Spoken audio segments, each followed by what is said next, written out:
Вы видели удары, которыми владел Брюс Ли. Какие невероятные рекорды он успел установить. Я покажу вам самые невероятные кадры и расскажу про сложнейший жизненный путь, когда каждый фанат стремился напасть из-под тишка на улице, чтобы подловить непобедимого Брюса Ли. Хоть этого парня нет в живых с 20 июля 1973 года, многие до сих пор считают Брюса Ли настоящим супергероем и непобедимым уличным бойцом. В детстве он был необычным ребенком, и звездная участь была ему обеспечена с младенчества.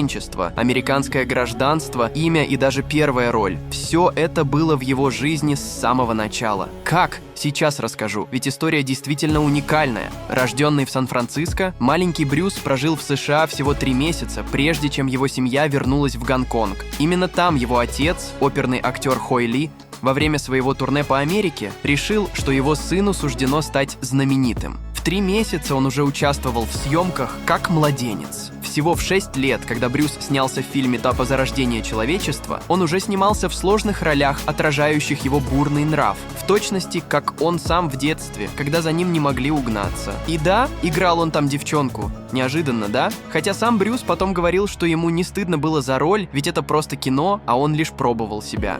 На съемочной площадке сериала «Зеленый шершень» Брюс Ли столкнулся с неожиданной проблемой. Его удары были настолько стремительными, что оператору пришлось попросить его замедлиться, чтобы движения стали видны на камеру. Но как появилась его любовь к дракам? Еще в школьные годы проявил себя как человек неординарной силы воли и характера.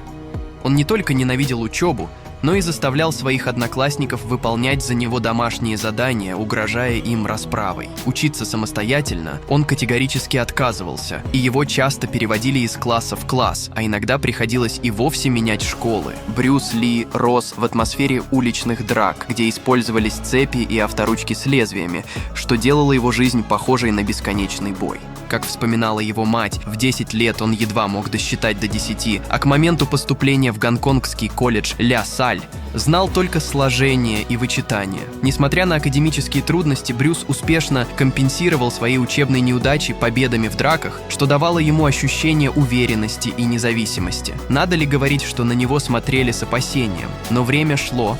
Времена менялись. Брюс Ли, несмотря на свой образ непобедимого бойца и маленького дракона, не всегда был таковым в реальности. Он мог уделать сверстников, но дальше начались серьезные проблемы. В подростковом возрасте его худощавое телосложение зачастую ставило его в невыгодное положение в уличных драках. Более крупные и физически сильные соперники иногда брали верх, что заставляло Брюса искать новые пути самосовершенствования в боевых искусствах. Его решение обучаться у знаменитого мастера Ип Маня было мотивировано желанием уметь защищаться перед старшими и более опытными противниками и не просто учиться боевым техникам, но и превращать свое тело в идеальный инструмент самообороны. В течение следующих 4 лет Брюс Ли интенсивно тренировался и превратился в искусного бойца, чьи навыки стали известны не только среди однокурсников в колледже Ля Саль, но и за его пределами. Его репутация отменного драчуна и мастера кунг-фу укреплялась с каждой выигранной дракой. Брюс особенно стремился к схваткам с англичанами, которые пренебрежительно относились к кунг-фу, считая его неэффективным и ненастоящим. Однако Ли не только доказывал им обратное, но и использовал эти бои как возможность для практического применения своих навыков. Нормальные такие тренировки, да?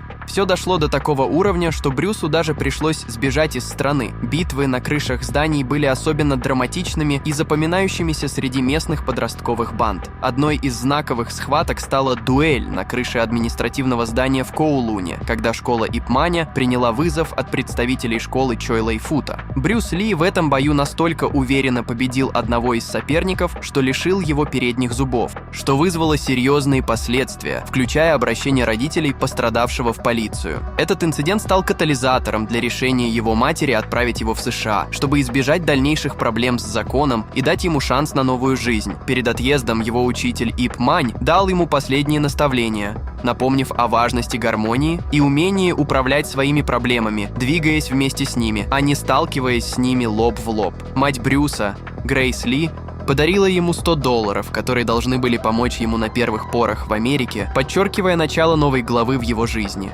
Кстати, Давайте расскажу и про безумные рекорды Брюса. Прожив всего 32 года, Брюс Ли успел установить ряд мировых рекордов, которые до сих пор вызывают восхищение. Ли известен своими уникальными физическими подвигами, демонстрирующими его необыкновенную силу и скорость. Одним из его наиболее известных достижений является способность производить удар на 5000 килограмм с помощью нунчаков. Его знаменитый однодюймовый удар мог отбросить противника весом 75 килограммов на расстояние 5-6 метров. Кроме того, Ли мог выполнить 1500 отжиманий за один подход, 400 на одной руке, 200 на двух пальцах и 100 на одном большом пальце. Его способность к боковым ударам была столь мощной, что он мог пробить песочный мешок весом 45 килограммов одним ударом. Еще одним из его рекордов была способность ударом ноги подбросить 135-килограммовый мешок на высоту 5 метров. Даже звучит нереально. Эти достижения не просто показывают физическую подготовку Ли, но и подчеркивают его инновационный подход к тренировкам и боевым искусствам. Он разработал свой собственный стиль боевых искусств – джит-кундо, что в переводе означает «путь перехватывающего кулака». Этот стиль акцентировал простоту, прямолинейность и эффективность, что позволяло использовать его в самых разных ситуациях. Брюс Ли также был одним из первых, кто начал популяризацию восточных боевых искусств на Западе, что существенно изменило восприятие кино о боевых искусствах в Голливуде. Он открыл мир голливудского кино для актеров азиатского происхождения и проложил путь для будущих поколений. Но все было не так гладко.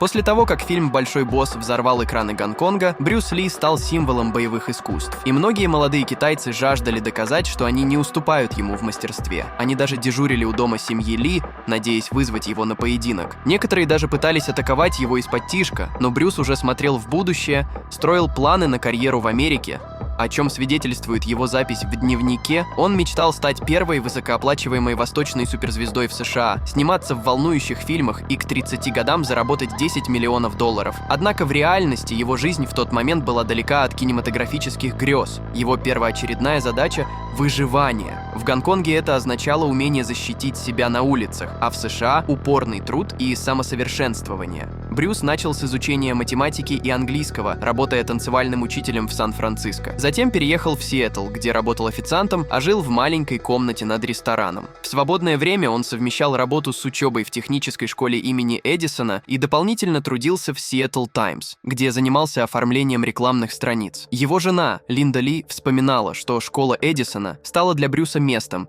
где он начал свою длительную борьбу за усовершенствование своей личности. Этот период его жизни был полон испытаний и трудностей, но каждый успешно пройденный этап приближал его к мечте. С момента успешной сдачи экзаменов до дня его смерти у Брюса оставалось 13 лет, которые были наполнены как внутренними, так и внешними битвами на пути к достижению внутренней гармонии и мировой славы. Как же Брюс Ли попал в Голливуд? Все началось на соревнованиях по карате в Лонг-Бич в 1964 году, где Брюс выступал с показательной программой китайского бокса. Его уникальные навыки привлекли внимание голливудского парикмахера Джей Себринга, который был настолько впечатлен, что рассказал о Брюсе своему другу, телепродюсеру Уильяму Дазье. В то время Дазье искал актера для роли в новом сериале «Сын номер один», и после просмотра роликов с участием Брюса, где тот демонстрировал свои уличные боевые навыки, он пригласил Ли на прослушивание в Лос-Анджелес. На прослушивании в студии «20 век» Фокс Брюс не только рассказал о тонкостях китайской оперы и условиях съемок в Гонконге, но и продемонстрировал несколько характерных ударов кунг-фу. Его уверенность и мастерство настолько впечатлили присутствующих, что после небольшой шутки в адрес нервничающего ассистента режиссера Дазье без колебаний предложил ему контракт. Так начался голливудский путь Брюса Ли, который открыл для него новые возможности и помог осуществить его мечту о мировой славе. Что было дальше?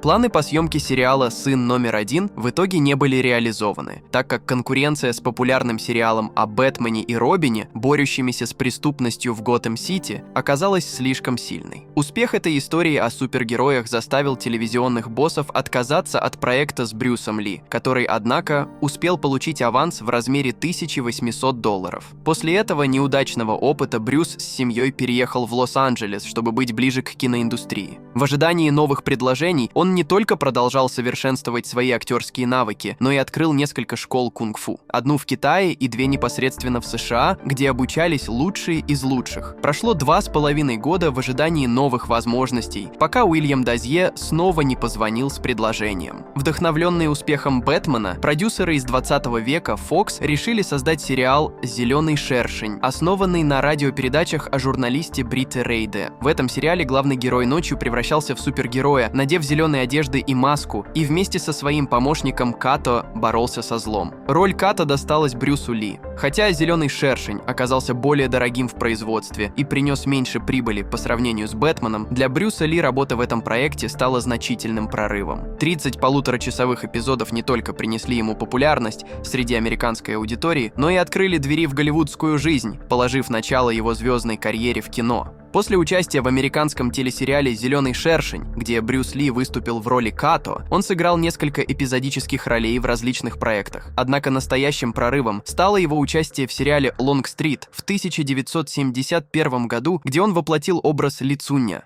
инструктора по джит-кундо. Эта роль не только усилила его популярность, но и дала возможность продемонстрировать свою философию через знаменитый монолог о воде, который символизировал глубокое мироощущение и гибкость в боевых искусствах и жизни. Этот монолог стал настолько популярным, что его стали цитировать в самых разных контекстах, включая маркетинг, где его использовали для иллюстрации принципов адаптивности и гибкости в стратегиях. Однако, несмотря на успехи на телевидении, большой прорыв в кино все еще ускользал от Ли. Когда Warner Brothers начала разработку сериала «Кунг-фу», Брюс Ли активно участвовал в подготовке проекта, рассчитывая на роль главного героя.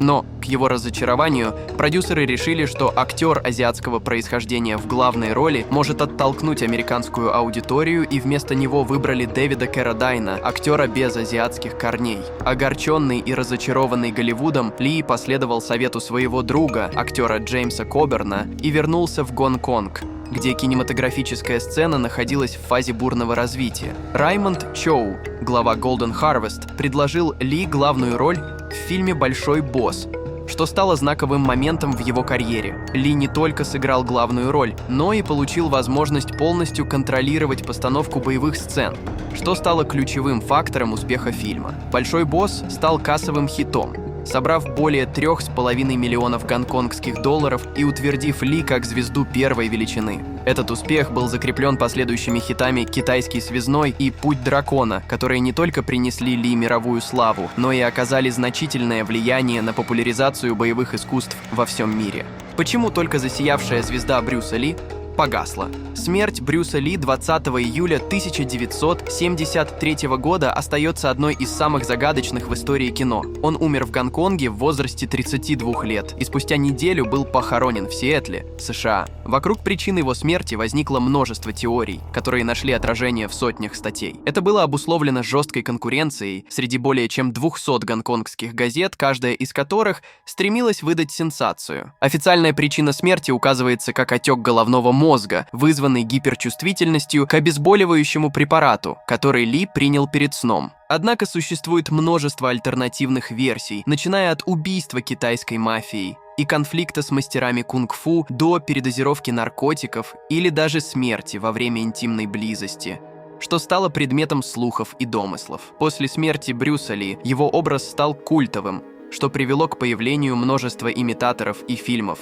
пытавшихся эксплуатировать его имя. Особенно популярны стали такие картины, как «Брюс Ли в Новой Гвинее» и «Непобедимый Брюс Ли», которые пытались заработать на его знаменитости. «Игра смерти», последний фильм, над которым Ли работал до своей смерти, был выпущен спустя 5 лет после его кончины. Картина была завершена с использованием дублеров и архивных материалов, но так и не смогла полностью передать величие настоящего мастера боевых искусств, которым был Ли. Его влияние на боевые искусства и кинематограф невозможно переоценить, и несмотря на загадочную смерть, Брюс Ли продолжает вдохновлять поколения людей по всему миру, став символом силы духа, дисциплины и мастерства. Действительно безумный актер и боец, согласны? Пишите свое мнение в комментариях, какие его фильмы вас больше всего впечатлили.